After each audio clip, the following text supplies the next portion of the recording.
Good morning and welcome to Tuesday. Welcome to the second day that we're focusing on the 7th chapter of Matthew. We're wrapping up the hard sayings of Jesus within Matthew's, at least 5, 6, and 7. What a great foundation it's laid here for his ministry. This is so important. I would recommend that every new believer familiarize themselves with Matthew 5, 6, and 7 because it talks about the kingdom and establishing the kingdom and helps them to deal with religious notions and traditions and all of that, and it becomes the essentials of the kingdom and Jesus' teaching. So we'll move on into Matthew, Mark, Luke, John, touch upon some other hard sayings of Jesus, those real puzzlers. But today we get to at least deal with and continue. We started Monday here, and we're going to be jumping right in then with meditating on the hard sayings of Jesus. And I've got to get this right. And I will in just a second.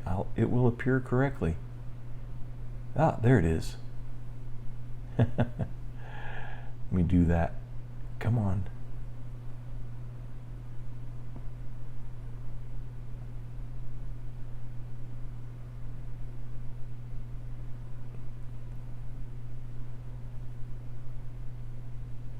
Okay, there we go. Wow.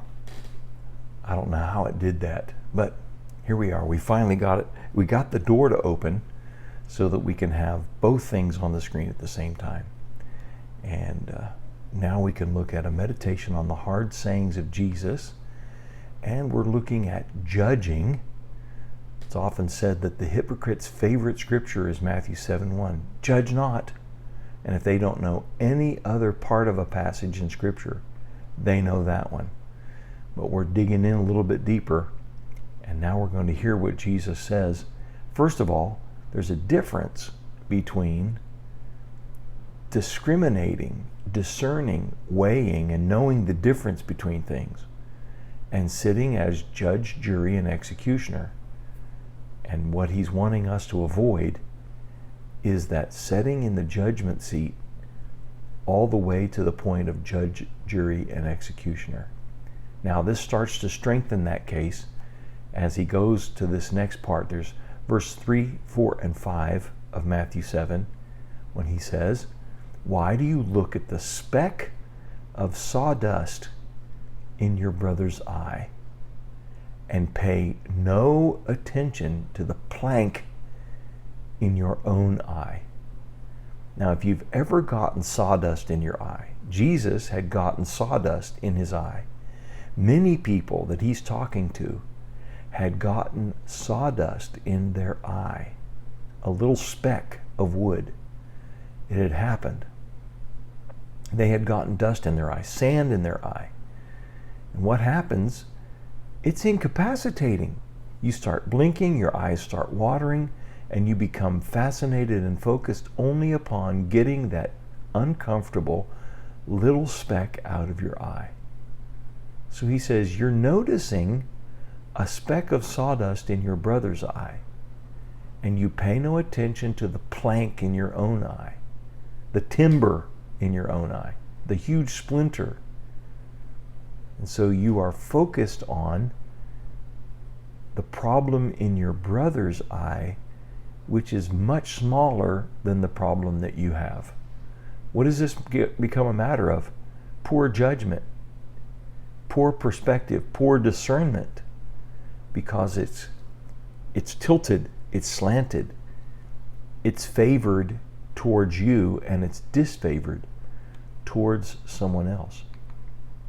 How can you say to your brother, "Let me take the speck out of your eye," when all the time there is a plank in your own eye? Jesus is overstating this, and he's being hyperbolic, and it's borderline comedic. But he's trying to point out to them this big disparity, big difference. You notice the speck, but you don't notice the board, because one is in your brother's eye and one is in your own.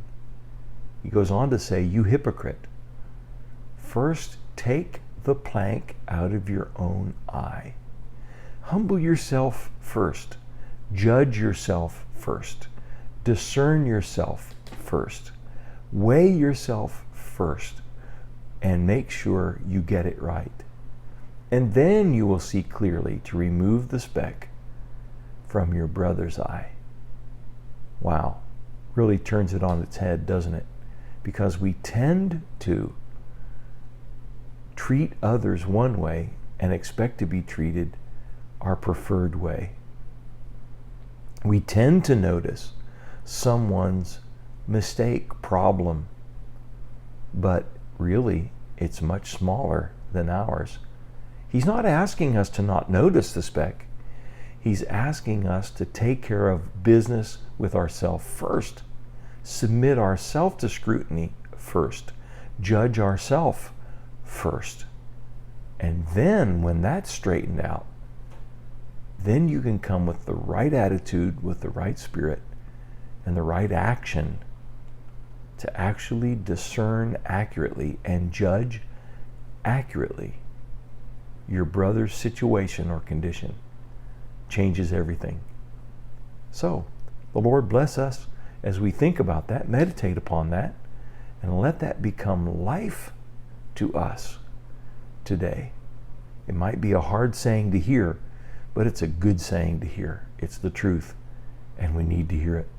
Lord bless you. Have a great day. We'll see you tomorrow.